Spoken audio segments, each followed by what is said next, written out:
All right, guys, I'm not going to lie. This was one of my most anticipated films coming out. And, now that I've seen it in glorious IMAX, what did I think? Well, let's talk about it.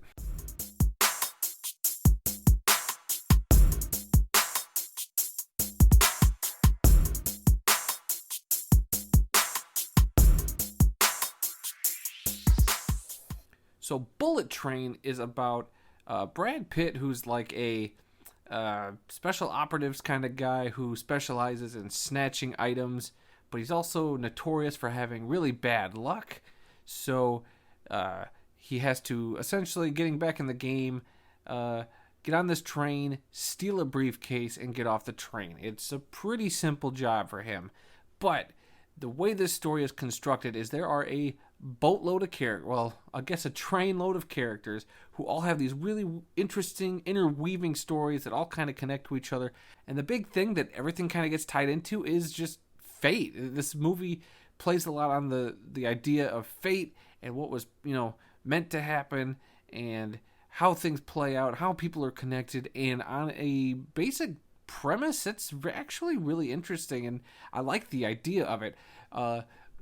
But we'll get more into that in a little bit. But first, let's talk about this cast. This is a stacked cast, led by Brad Pitt, who is fun and awesome in this movie, does a lot of great action scenes in it, has a lot of great humor in the movie, and Brad Pitt is just one of the most charming actors you're ever going to find, and every time he was on screen, I was grinning. The dude was just a goofball, and it was just fun watching him play this character who, in the movie, is dubbed Ladybug, and I use the air quotes because every character in the movie that's important to the story, essentially, is given a nice big title card with their name on it. So you've seen movies like that where you introduce a character and then bam, there's their name or what they're called or their code name.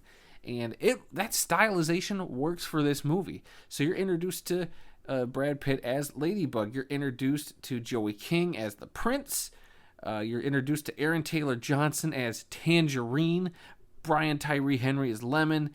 This cast is so stacked. I mean, there's even people I cannot mention that are in this movie that would spoil some stuff.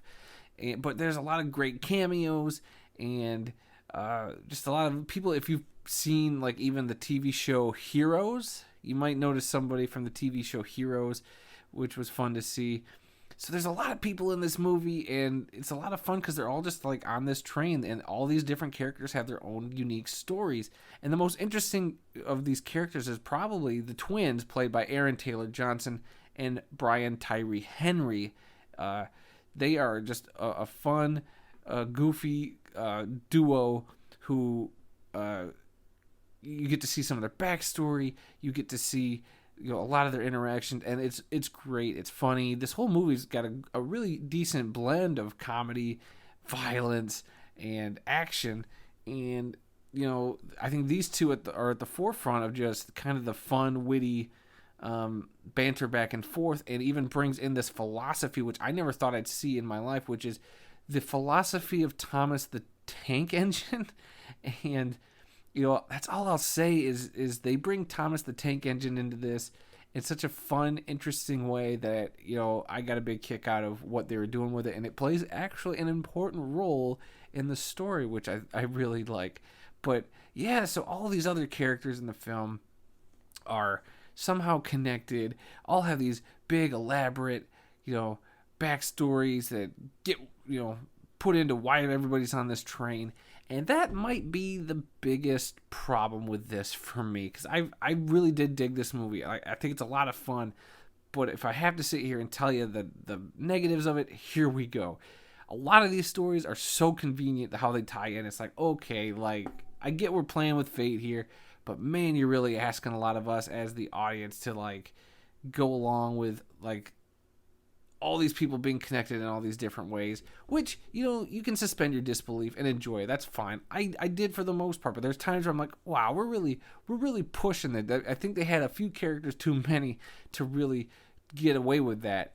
But, regardless of that, it is fun. Another big issue I have is it is kind of long. I felt like it dragged at some points, and I was kind of like, okay, we could have lost a couple of these subplots, and I don't think we would have missed anything, but everything kind of plays out in a certain way, and I was like, okay, I guess, we got from point A to point B, and it was a fun ride doing it, but I do think you could have really sped it up. I mean, it is called Bullet Train after all. You'd think it would have been a nicer pace than what it ended up being.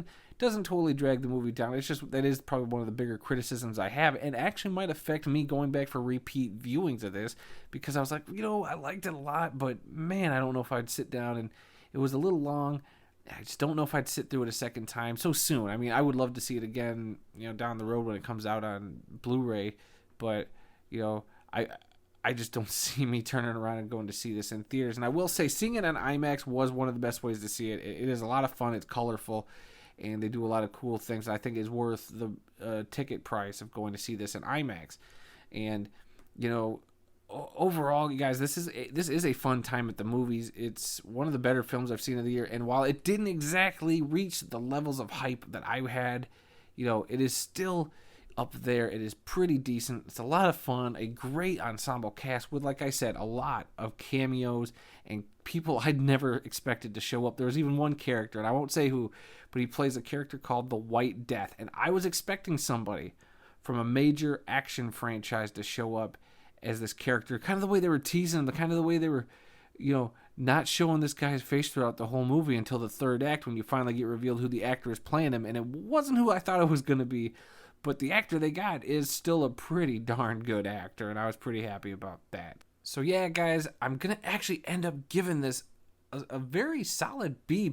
This is one of the better films I've seen this year, but I will admit it didn't quite reach the hype levels that I was kind of building for it. I thought the trailers were a lot of fun. I've heard a lot of great things coming out of like CinemaCon, and some other early screenings of this just sounded like it was going to be a lot of fun, and it is fun.